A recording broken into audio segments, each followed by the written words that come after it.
सो movie की starting में हम तमारा और उसकी टीम को देखते हैं जिनका एक यूट्यूब चैनल है। सो तमारा और उसकी टीम जो है वो भूतिया जगहों पर जाते हैं और सुपर नेचुरल गतिविधियों को और भूतों को कैमरा में कैप्चर करके अपने चैनल के ऊपर अपलोड करते हैं। और आज भी वो ऐसे ही सुनसान पड़े हुए घर पर आए थे क्योंकि लोगों का कहना था कि वो घर शापित है, हॉन्टेड है और उस घर की ओनर की बेटी ने खुद को खत्म कर लिया था। खैर उसके बाद उस घर का मालिक अपनी बीवी के साथ वहाँ से चला गया और तब से वो घर पूरा का पूरा सुनसान पड़ा हुआ है। लेकिन लोगों का ये कहना है कि वहाँ आज भी उस घर के मालिक की बेटी का भूत घूमता रहता है। खैर इसके बाद तमारा घर के अंदर जाती है और उनको कुछ आवाज सुनाई देती है कि तभी अचानक से तमारा के पीछे एक लड़की का भूत आ गया था और वो सभी डर के मारे वहाँ से भागने लगते हैं। अब इसके बाद तमारा इस वीडियो को अपने चैनल के ऊपर अपलोड करती है, लेकिन पूरे यूट्यूब कम्युनिटी के अंदर तमारा को लेकर बातें होनी शुरू हो गई थी क्योंकि वीडियो में उस लड़की के भूत ने स्केचर्स पहने हुए थे और वो भी ब्रांड न्यू। और इस बात से तमारा एक्सपोज हो जाती है कि उसने जितने भी गोस्ट वाली वीडियोस डाली हैं वो सभी की सभी फेक थी। अब तमारा के सब्सक्राइबर्स भी कम होने लग गए थे और लोग उसको गालियां भी दे रहे होते हैं। फिर इसके बाद हम तमारा की टीम को देखते हैं जिसके अंदर है टीम का लीडर केविन जो कि तमारा का ही बॉयफ्रेंड है, कैमरामैन यूनुस और तमारा की असिस्टेंट चाचा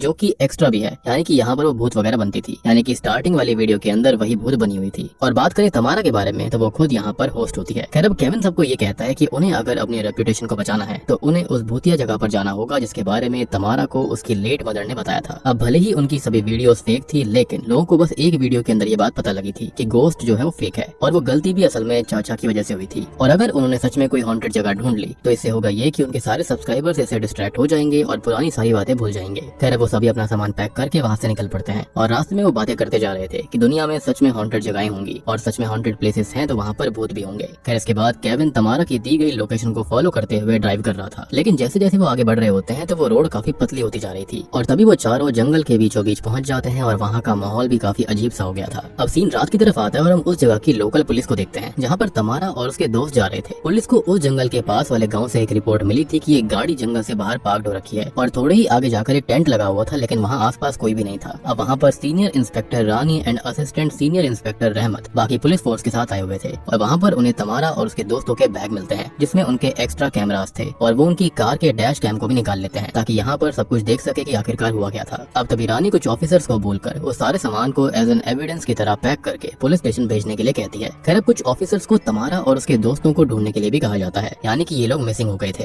खैर इसके बाद में हम तमारा की रिकॉर्ड करी हुई एक फुटेज को देखते हैं जिसके अंदर वो बहुत घबराई हुई थी, डरी हुई थी और किसी से बचकर भाग रही थी। तमारा इतनी ज्यादा डर जाती है कि उसका कैमरा नीचे गिर पड़ता है और वो कैमरा उठाकर फिर से रिकॉर्ड करना शुरू करती है। वो ये कहती है कि जिसको भी ये फुटेज मिले वो सभी को ये बात बता दे कि चाहे कुछ भी हो जाए वो उस जंगल के अंदर कदम ना रखें। और तभी अचानक से कोई इनविजिबल शक्ति तमारा को उठाकर अपने साथ ले जाती है। फिर इसके बाद दिखाया जाता है कि गांव के ही एक आदमी को तमारा मिली थी जो कि बहुत ही बुरी हालत में थी और उसका कैमरा ऑन था और वो आदमी जल्दी से मदद लेने के लिए चला जाता है। अब तभी हमको रानी को दिखाया जाता है जो कि जूनी नाम के एक ऑफिसर को केस की हर एक चीज को कैमरा में रिकॉर्ड करने के लिए कह रही थी क्योंकि वो वहाँ पर नई थी और जहाँ पर रानी पहले काम करा करती थी वहाँ पर उसके साथ शायद कुछ ऐसा हुआ था जिसके चलते उसे कैमरा में हर चीज को रिकॉर्ड करने की जरूरत थी। खैर रानी के पास रहमत तमारा का सामान लेकर आता है और वो ये बताता है कि तमारा असल में गाँव के चीफ अंगुम के घर पर है। अब तभी रानी रहमत को कहती है कि वो तमारा को जल्दी से हॉस्पिटल में लेकर जाए और तमारा के बाकी दोस्तों को ढूंढने के लिए उस जंगल में कुछ ऑफिसर्स भेजे। लेकिन रहमत कहता है कि जो भी उस जंगल के अंदर जाता है वो कभी लौट कर नहीं आता और यहाँ पर तमारा वापस कैसे लौट आई इसके बारे में तो उसको भी अंदाजा नहीं है। अब रहमत के बहुत समझाने के बाद भी रानी नहीं मानती तो रहमत कुछ भी नहीं कर पाता। अब इसके बाद में होता यह है कि रानी जो है वो रहमत और बाकी कुछ और ऑफिसर्स के साथ में चीफ के घर पर जाती है। गांव वाले रानी को वहां पर देखकर बिल्कुल खुश नहीं थे। खैर अब रानी तमारा से मिलने की रिक्वेस्ट करती है और चीफ उन्हें अपने घर में आने की परमिशन देता है। अंदर रानी देखती है कि अंगुम ने असल में तमारा को अपने प्रेयर रूम के अंदर बांध कर रखा हुआ था। अब पूछने पर चीफ रानी को बताता है कि तमारा बहुत खतरनाक है और अगर रानी उसे वहाँ से ले गई तो तमारा के साथ साथ गाँव के और भी लोग खतरे में पड़ जाएंगे। लेकिन रानी तो ऑफिसर थी तो उसकी एक बात नहीं सुनती।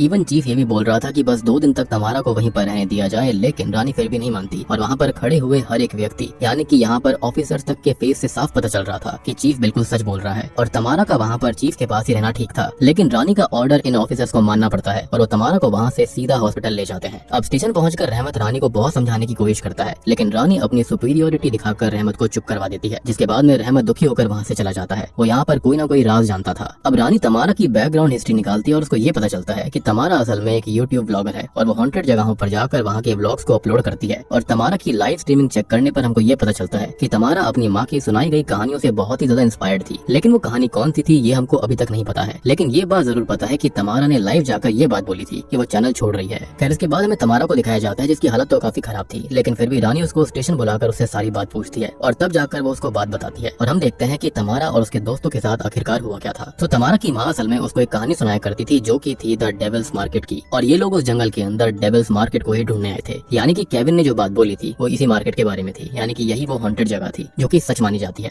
सो अगर कहानियों को देखा जाए तो 1920s के करीब डेविल्स मार्केट एक बहुत बड़े गन्ने के खेतों के पास हुआ करती थी, और जिस गांव के पास में ये गन्ने के खेत हुआ करते थे उस गांव का नाम था चियानागा। लेकिन 1920s के बाद वो गांव जैसे गायब सा हो गया था और वहाँ पर रहने वाले किसी भी व्यक्ति का कोई भी रिकॉर्ड नहीं था। लेकिन वहाँ पर उसने थोड़ी बहुत रिसर्च करी थी और उसको 1920s का एक मैप मिला। उस मैप को प्रेजेंट के मैप से मैच करने के बाद उसको ये पता चलता है कि वहाँ पर असल में चियानागा गांव और वो गन्ने के खेत माउंट सालाक के पास हुआ करती थी, और अब ना तो वहाँ पर गांव था और ना ही वो गन्ने के खेत थे, लेकिन वो पहाड़ आज भी वहाँ पर है। अब तमारा उन सबको यकीन करने के लिए कहती है कि वहाँ पर पक्का डेविल्स मार्केट सच में है, क्योंकि अगर वहाँ पर कोई भी डेविल्स मार्केट नहीं हुई तो उन चारों का करियर खत्म हो जाएगा। खैर अब ये सभी सामान पैक करके माउंट सालाक के लिए निकलने लगते हैं, और चाचा तमारा को ये बताती है कि केविन ने अब चाचा को होस्ट बना दिया है और तमारा अब से उसकी असिस्टेंट होगी, जो कि बहुत ही वियर्ड सी बात थी। अब रास्ते में जब चाचा होस्टिंग कर रही होती है तो वो सारा क्रेडिट खुद लेने लगती है। लाइक डेविल्स मार्केट आज तक किसी को नहीं मिली, लेकिन उनको आज वो मार्केट मिल जाएगी क्योंकि चाचा ने बहुत ही रिसर्च करी है और उन्हें डेविल्स मार्केट की लोकेशन पता चल गई है। अब जिस रोड पर वो जा रहे थे उस रोड पर उन्हें कुछ लोग दिखते हैं और ऊपर रोड धीरे धीरे बहुत ही पतली होती जा रही थी। ये वही सीन था जो कि शुरुआत में दिखाया गया। फिर अचानक से तमारा डेविल्स मार्केट की लोकेशन पर आ जाती है, लेकिन जब केविन चेक करता है तो लोकेशन चेंज हो गई थी। लेकिन इससे भी ज्यादा अजीब बात ये थी कि लोकेशन बार बार बदलती जा रही थी। तो केविन सीधे ड्राइव करने लगता है। वो रोड से उतरकर अचानक से जंगल में पहुंच गए थे और उन्हें कार अचानक रोकनी पड़ती है क्योंकि सामने एक बहुत बड़ा पेड़ टूट कर गिरा हुआ था, और ये टूटे हुए पेड़ को क्योंकि वो आगे नहीं जा सकते थे तो केविन वहाँ पर आसपास रिकॉर्ड करके एक फेक भूत का सीन रिकॉर्ड करने के लिए कहता है। और यहाँ पर हमको पता चलता है कि तमारा को पता ही नहीं था कि केविन के कहने पर चाचा गोस्ट बनकर एंट्री ले रही थी। खैर अब केविन तमारा की जगह चाचा को होस्टिंग करने के लिए कहता है, लेकिन तमारा उसको वार्न करती है कि आज तमारा की रेपुटेशन खराब हुई तो कल चाचा की भी हो सकती है।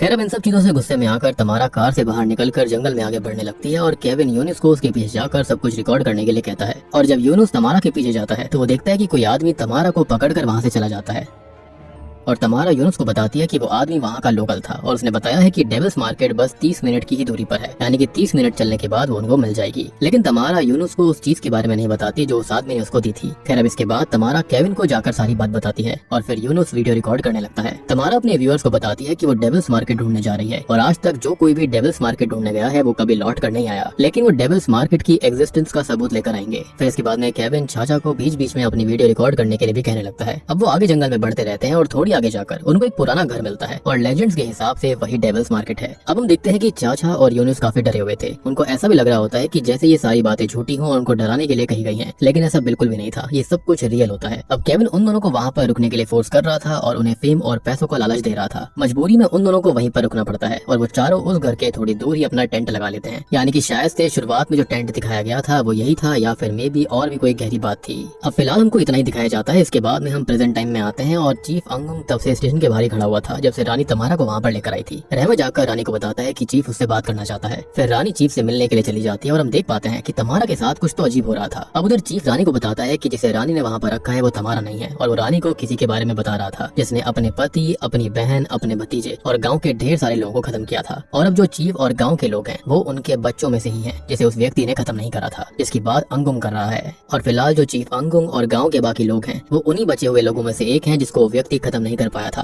अब रानी ये कहने लगती है कि उसको इन कहानियों पर, कथाओं पर भरोसा नहीं है और वो खाली एविडेंस के बेसिस पर काम करती है। और जब चीफ ये कहता है कि रानी को समझ में नहीं आने वाला तो वहाँ से चला जाता है। अब इसके बाद में रानी केविन की कार के डैश कैम की फुटेज को चेक करती है और उसके अंदर वो देखती है कि तमारा को छोड़कर बाकी लोग जो थे वो अपने अपने डर को बयां कर रहे थे। जैसे कि केविन का डर था रिच और सक्सेसफुल ना बन पाना, यूनुस का डर था कि कहीं वो प्रोजेक्ट फेल ना हो जाए और चाचा का डर था कि वो कहीं अकेली ना पड़ जाए। अब इसके बाद रानी उन कैमरा की फुटेज को चेक कर रही होती है जो कि उन्हें तमारा के पास से मिली थी। उसकी फुटेज वहीं से शुरू होती है जहाँ से हमें दिखाया गया था कि कैसे तमारा और उसके दोस्त उस पुराने घर AKA डेविल्स मार्केट तक पहुंच गए थे और वहाँ पर टेंट लगा रहे थे। फिर अब कहानी फिर से पास्ट में जाती है जहाँ पर हम देख पाते हैं कि जैसे ही थोड़ी रात होती है तो तमारा जो होती है वो यूनुस को बोलकर अपनी एक वीडियो रिकॉर्ड करती है जिसके अंदर वो डेविल्स मार्केट की हिस्ट्री के बारे में बता रही थी कि असल में डेविल्स मार्केट की शुरुआत नीसा लीमा नाम की एक लेडी की मृत्यु से हुई थी और वो बहुत ही अमीर लेडी थी, लेकिन उसे उसके पति और खुद की सगी बहन ने गाँव के कुछ लोगों के साथ मिलकर खत्म कर दिया था, धोखा दिया था। और हमको पता चलता है कि आखिरकार अंगुंग यानी कि चीफ जो था वो किसके बारे में बात कर रहा था, वो नीसा लीमा ही थी। यानी कि डेविल्स मार्केट कोई मिथ नहीं है और इस गाँव के लोग आज भी नीसा लीमा यानी कि डेविल्स मार्केट पर यकीन करते हैं। अब तभी तमारा ये बताती है कि नीसा लीमा वहाँ पर तभी आएगी अगर वो उसके साथ ट्रेड करने के लिए गन्ने लेकर आएंगे, लेकिन उनके पास गन्ने तो नहीं थे और इसलिए वो बस यही बोलती है कि नीसा लीमा हम गन्ने ट्रेड करना चाहते हैं। अब इसके बाद में केविन जो होता है वो चाचा और यूनुस को उस पुराने घर के अंदर जाने के लिए कहता है। तभी अचानक से वो सब चिल्लाने लगते हैं और प्रेयर करने लगते हैं और उनका कैमरा भी ग्लिच कर रहा था, लेकिन तभी उनका कैमरा अचानक ठीक हो जाता है और हम देखते हैं कि वो चारों किसी से छुप रहे थे। और वही हम चाचा के सर के पास पास एक गोस्टली फिगर को देखते हैं और वो चीज रानी ने भी नोटिस कर ली थी, लेकिन वो इस चीज पर विश्वास करना नहीं चाहती थी। और तभी अचानक लाइट चली जाती है और स्क्रीन पर रानी को एक भयानक फेस दिखता है, लेकिन तभी वो खुद का ध्यान भटकाने के लिए फोन चलाने लगती है और अचानक से लाइट भी आ जाती है।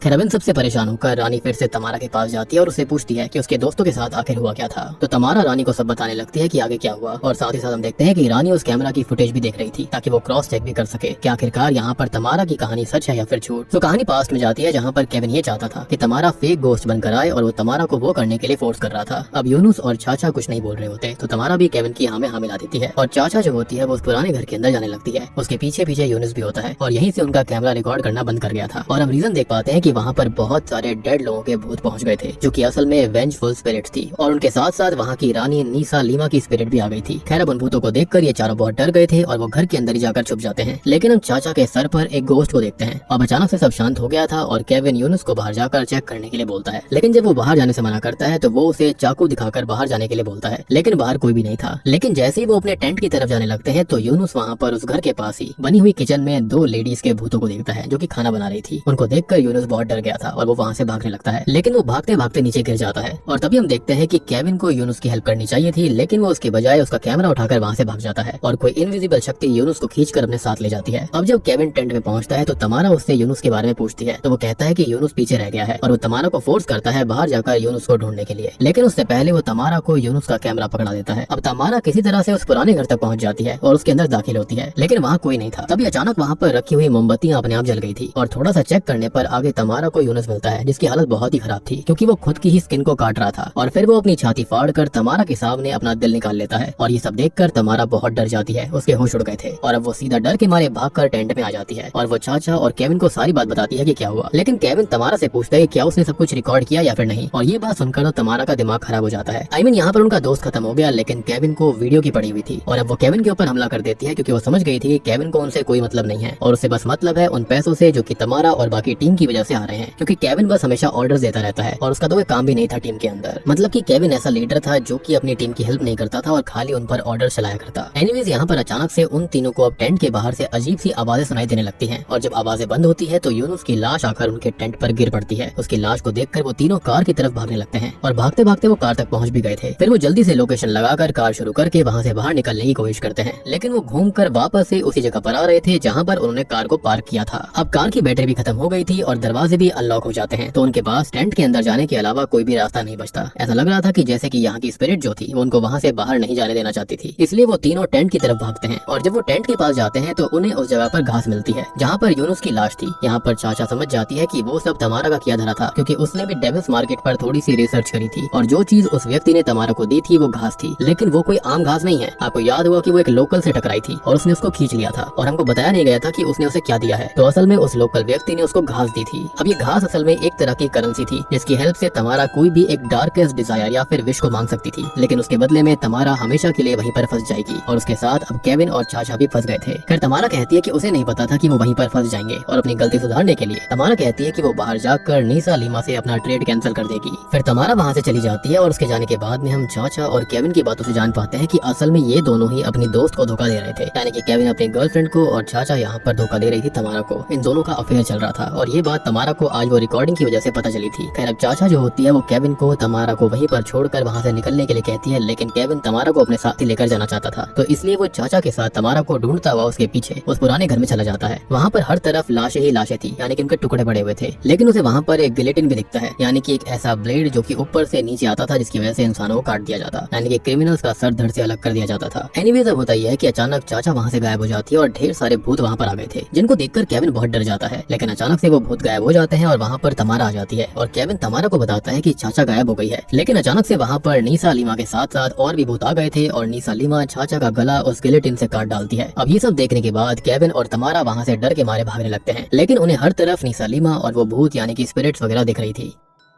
फिर प्रेजेंट टाइम में रानी देखती है कि तमारा के मुंह से खून निकल रहा था, तो वो उसे थोड़ी देर आराम करने के लिए अकेला छोड़ देती है। फिर रानी के पास रहमत आता है और वो तमारा को उसे गाँव वालों के हवाले कर देने के लिए कहता है, लेकिन रानी उसे साफ मना कर देती है कि वो ऐसा नहीं करेगी और रहमत फिर फ्रस्ट्रेट होकर वहाँ से चला जाता है। यानी कि देखो, रानी को यहाँ पर रहमत की बात माननी चाहिए थी। जो कुछ वो देख रही थी वो काफी अजीब था, तो उसको मानना चाहिए था कि विलेज चीफ अंगुम जो कह रहा था वो बिल्कुल सच है। अब रहमत के जाने के बाद में रानी वो फुटेज फिर से प्ले करती है और हम देखते हैं कि भागते भागते केविन थक गया था, लेकिन अच्छी बात ये थी कि सूरज निकलने में 30 मिनट बचे हुए थे। और लेजेंड्स ये भी कहते हैं कि डेविल्स मार्केट रात को ही एक्टिव होती है और सूरज निकलने के बाद बंद हो जाती है, गायब हो जाती है। अब ये बात तमारा को पता नहीं थी, लेकिन केविन भी थोड़ी सी रिसर्च करके आया था। अब तभी उन्हें वहाँ पर कुछ कैंपिंग करने वाले लोगों की आवाज सुनाई देती है, लेकिन जब वो लोग उनकी आवाज का पीछा करते हुए वहाँ पहुँचते हैं तो वो देखते हैं कि असल में वो कैंपिंग करने वाले लोग नहीं थे, बल्कि वो भी भूत थे, स्पिरिट थे। और उनको देखकर केविन और तमारा वहाँ से डर के मारे भागने लगते हैं। लेकिन भागते भागते होता यह है कि केविन के पाँव में एक लकड़ी का बहुत ही नुकीला टुकड़ा घुस गया था और वो अपना पैर बिल्कुल हिला नहीं पाता कि तभी उसे एक बहुत तेज आवाज सुनाई देने लगती है। और तभी वहाँ पर फिर से नीसा लिमा आ गई थी, वो भी अपने घोस्ट के साथ में। और फिर यहाँ पर ये सीन कट होता है और प्रेजेंट टाइम में हम देखते हैं कि रानी ये फुटेज तमारा के सामने बैठकर देख रही थी। और जब वो तमारा को फुटेज दिखाती है तो फुटेज के अंदर वैसा कुछ भी नहीं था जैसा कि तमारा अब तक उसको बताती आ रही थी। एंड यूनी, चाचा और केविन की मौत भी वैसे नहीं हुई थी जैसा कि उसने बताया, लेकिन तमारा को नीसा लिमा का फेस अच्छे से याद था और जो कुछ उसने उसके दोस्तों के साथ किया था उसको वो भी याद था। खैर तभी वहाँ पर रहमत आ जाता है और वो बताता है कि बाहर गाँव के लोग आए हुए हैं, तो रानी बाहर जाती है। और तभी चीफ अंगुंग जो होता है वो रानी को तमारा को उसके पास भेजने के लिए कहता है। रानी मान जाती है, लेकिन वो उस फुटेज को अपने साथ ले लेती है। बट हम देख पाते हैं कि रानी इतनी आसानी से तमारा को उनके हवाले नहीं करने वाली थी। और फिर रानी जो होती है वो तमारा और जूनी के साथ पिछले दरवाजे से बाहर निकलकर कार में बैठकर वहाँ से निकल जाती है। फिर अब सीन अगले दिन पर शिफ्ट होता है और रानी होटल में खाना खाने के लिए रुके हुए थे। तभी हम तमारा की उंगलियां देखते हैं जो कि काली पड़ गई थी। और तभी रानी को उसकी सीनियर की कॉल आती है और वो तमारा को चीफ की बात मानने के लिए बोल रहा था, लेकिन रानी ये बोल रही होती है कि उसके पास सबूत है कि तमारा अपने 3 दोस्तों के खून की प्राइम सस्पेक्ट है। यानी कि ये सब तमारा ने खुद किया था और वो खाली यहाँ पर नीसा लिमा वाली कहानी बना रही है, यानी कि भूत प्रेतों से उनको गुमराह करने की कोशिश कर रही है। तभी हम जूनी को देखते हैं जो कि तमारा को खाते हुए रिकॉर्ड करने लगता है और अचानक से उस होटल में बैठे हुए सभी लोग फूड पॉइजनिंग से खत्म हो जाते हैं जो कि खाना खा रहे थे और वहाँ से तमारा भी गायब थी। अब तभी हम चीफ को देखते हैं जो कि रहमत को बता रहा था कि तमारा अब वो नहीं है जो कि हुआ करती थी। अब तमारा धीरे धीरे नीसा लिमा में चेंज हो रही है और वो ये भी बोलता है कि नीसा लिमा ने अपने हस्बैंड, अपनी बहन, अपने छोटे से भतीजे को खत्म कर दिया था और गाँव के बहुत सारे लोग भी फूड पॉइजनिंग से खत्म हो गए थे, यानी कि चीजें फिर से रिपीट हो रही थी। अब तभी हमको फिर से पास्ट का सीन दिखाया जाता है जहाँ पर तमारा को पहले से ही पता था कि केविन और चाचा का अफेयर चल रहा था और फिर जब उसके ऊपर फेक वीडियोस बनने का इल्जाम लगा तो उसने अपनी इमेज सही करने के लिए डेविल्स मार्केट ढूंढने का फैसला करा, क्योंकि उसे अपनी माँ की सुनी हुई कहानियों से पता चला था कि वहाँ जाने से इच्छाएं पूरी होती हैं। और हम ये भी देख पाते हैं कि केविन को किस तरह से खत्म करा गया था और वो घास भी नीसा लिमा ने ही तमारा को दी थी। जी हाँ, यानी कि शायद से वो लोकल आदमी नहीं था बल्कि लोकल आदमी के रूप में नीसा लिमा खुद थी। इट्स लाइक कि डेविल ने खुद यहाँ पर आकर किसी से सौदा करा था और उसके बाद में उसकी ही बॉडी पर कब्जा कर लिया या फिर उसके जरिए वो बाहर आना चाहती थी। एनीवेज मूवी के अंत में हम देखते हैं कि रानी को अपने किए पर पछतावा था और उसको यकीन करना चाहिए था चीफ का, क्योंकि रानी देखती है कि तमारा एक बस में बैठकर वहाँ से जा रही थी और उसकी फ्रंट सीट पर और कोई नहीं बल्कि नीसा लिमा बैठी थी और तमारा रानी की तरफ अजीब तरह स्माइल करते हुए बाय करने लगती है, जैसे कि वो उसको शुक्रिया अदा कर रही हो उसको आजाद करने के लिए। अदरवाइज वो उस गाँव से आजाद नहीं हो पाती, क्योंकि चीफ और गाँव के बाकी लोगों को पता था कि डेविल्स मार्केट में जाने के बाद कभी भी कोई बाहर नहीं आता है, लेकिन अगर कोई बाहर आया है तो यहाँ पर उसके अंदर कुछ तो खास है। और वो खास क्या था कि नीसा लिमा उसके जरिए उस मार्केट से बाहर निकलना चाहती थी, रियल दुनिया में आना चाहती थी, जो कि वो पहले कभी नहीं कर पाई और इसी वजह से यहाँ पर वो अजीब सी स्माइल करते हुए वहाँ से चली जाती है। और रानी जो थी वो अफसोस में इस चीज को देखती रहती है कि शायद से उसने बहुत बड़ी गलती कर दी। और बूम, इसी के साथ में पासार सेतन यानी कि डेविल्स मार्केट मूवी यहीं पर खत्म हो जाती है। तो दोस्तों ये थी डेविल्स मार्केट फिल्म की कहानी जो कि काफी इंटरेस्टिंग है और इसको किसी ने भी कवर नहीं करा है, जबकि ये मूवी बहुत ही बेहतरीन है। अब मूवी की एंडिंग यही बताती है कि तमारा अब वो तमारा नहीं रही जो कि एक समय में थी, बल्कि वो नीसा लिमा है जो कि अब उस डेविल्स मार्केट से आजाद हो गई है। इट्स लाइक कि नीसा लिमा ने तमारा की इच्छा को पूरा कर दिया था जो कि शायद से बदला लेने की थी और उसके बदले में उसने उसकी सोल को डेविल्स मार्केट के अंदर कैद कर दिया और उसके शरीर को ले लिया। यानी कि अब तमारा का शरीर था लेकिन उसके अंदर नीसा लिमा मौजूद थी और अब फाइनली नीसा आजाद है दुनिया के ऊपर कब्जा करने के लिए या फिर वहाँ पर तबाही मचाने के लिए। असल में वो डेविल्स मार्केट नीसा लिमा को ट्रैप कर रख रही थी और जब उसने तमारा को देखा तो उसको तमारा में अपनी झलक दिखाई दी थी। सेम दुख, सेम कहानी, सब कुछ सेम था और इसलिए नीसा लिमा ने उसे वो घास दी थी और तमारा की इच्छा पूरी करी थी। तमारा की इच्छा ये थी कि उसकी खराब हुई इमेज ठीक हो जाए और घास के साथ साथ उसने केविन, चाचा और यूनुस का सैक्रिफाइस भी दे दिया था वहाँ से खुद बाहर निकलने के लिए, क्योंकि केविन तमारा को इस्तेमाल कर रहा था, उसके ऊपर चीट कर रहा था। चाचा ने भी सेम चीज करी थी और यूनुस को सब पता था कि चाचा गोस्ट बनकर वीडियोस न्यूज में आया करती थी, लेकिन उसने एक बार भी तमारा को इसके बारे में नहीं बताया और इसकी वजह से उसकी इमेज खराब हुई। अब तमारा को लगा कि सैक्रिफाइस देने के बाद में वहाँ से वो बचकर निकल जाएगी निसा लिमा से, लेकिन ईविल तो ईविल होता है और फिर भले ही वो आपकी विशेष को पूरा क्यों ना कर दे। लेकिन तमारा की विश कंप्लीट हुई और वो जंगल से बाहर निकल तो गई, लेकिन वो खुद के साथ साथ निसा लिमा को भी बाहर लेकर आ गई थी, यानी कि अपने शरीर के अंदर। और बात करें कि उस फुटेज के अंदर ये सारी चीजें रिकॉर्ड क्यों नहीं हुई, तो देखो सबसे पहली बात तो ये है कि भैया यहाँ पर ये सब चीजें रिकॉर्ड नहीं हो सकती, लेकिन रानी को वो इमेजेस क्यों दिखी थी, वहाँ पर वो भूत क्यों दिखाई दिया था, हल्की फुल्की चीजें दिखाई थी उसको, निसा लिमा भी दिखाई दी थी। तो इसके पीछे निसा लिमा खुद थी, वो उसको टीज कर रही थी। और एक और रीजन ये है कि तमारा ने खुद मूवी के अंदर बोला था कि जो भी डेविल्स मार्केट में जाता है वो वहाँ से उसकी एग्जिस्टेंस का सबूत लेकर नहीं आ पाता, और इसलिए उस फुटेज के अंदर डेविल्स मार्केट की कोई फुटेज नहीं थी और ना ही किसी तरह की पैरानॉर्मल घटनाएं थी। अब दूसरी तरफ जिस तरह से चीफ डर रहा था उससे साफ था कि सेम चीज पहले भी हो चुकी है, और इसकी एंडिंग से हमको ये पता लगता है कि शायद से इसका दूसरा पार्ट आ सकता है, लेकिन इस साल तो नहीं, मे बी अगले साल या फिर 2028 में, क्योंकि अभी तक इसके बारे में कोई भी इन्फॉर्मेशन नहीं है कि सेकंड पार्ट बन रहा है या फिर नहीं। क्योंकि देखो निसा लिमा क्या चाहती है इसके बारे में तो अगले ही पार्ट में पता लगेगा, या फिर ये बताया जा सकता है कि आखिरकार निसा लिमा की बैक स्टोरी क्या थी, कैसे उसके पति ने उसको धोखा दिया था किसी और के साथ मिलकर। एंड मे बी पार्ट 2 में हमको दिखाया जाएगा कि यहाँ पर तमारा को निसा लिमा कहाँ लेकर जा रही है और उसके साथ में क्या होगा। एंड मे बी रानी अपनी गलती सुधारने के लिए अगले पार्ट में कुछ ना कुछ तो करेगी, शायद से वो चीफ की बात मानेगी और चीफ के पास में कोई ना कोई रिचुअल तो होगा उसको वापस लाने के लिए। तो दोस्तों ये थी द डेविल्स मार्केट फिल्म की कहानी। उम्मीद करता हूँ कि आपको मूवी और एक्सप्लेनेशन पसंद आई होगी। अब देखो मूवी की एंडिंग में यही हुआ कि तमारा की इच्छा तो पूरी हो गई थी, यानी कि वो वायरल भी हो गई, उसका नाम भी सही हो गया, लेकिन बदले में निसा लिमा ने उसके शरीर को ही पजस कर लिया था, यानी कि उसके जरिए निसा लिमा बाहर आ गई थी उस मार्केट से, जो कि उसको आज तक ट्रैप कर रख रही थी। तमारा के दोस्त उसको धोखा दे रहे थे, जिसके चलते उसने उन तीनों का ही सैक्रिफाइस दे दिया था, निसा लिमा को और सारी की सारी वेंजफुल स्पिरिट्स को। और अब उन तीनों की स्पिरिट इसी मार्केट के अंदर भटकती रहेगी अनंत काल के लिए। और बाकी जो कुछ भी होगा उसके बारे में देखने के लिए तो पार्ट 2 के अंदर ही मिलने वाला है। बाकी उम्मीद करता हूँ कि आपको कहानी पसंद आई होगी। पसंद आ गई तो वीडियो को लाइक कर दो, चैनल के ऊपर नए हो तो सब्सक्राइब कर लो, और हाँ मेरे नए चैनल गोस्ट सीरीज 2.0 को सब्सक्राइब करना मत भूलना। वहाँ पर ढेर सारी वीडियोस और कंटेंट आने वाला है जो कि हॉरर से हटकर बहुत सारी चीजें होंगी, तो उसका लिंक आपको नीचे कमेंट सेक्शन में मिल जाएगा, जाकर जरूर चेकआउट कर लेना। साथ ही साथ फ्रॉम सीजन 4 एपिसोड 8 भी आ चुका है, उसको भी देख लो। तो मैं आप सबको मिलता हूँ अगली वीडियो के साथ में, तब तक के लिए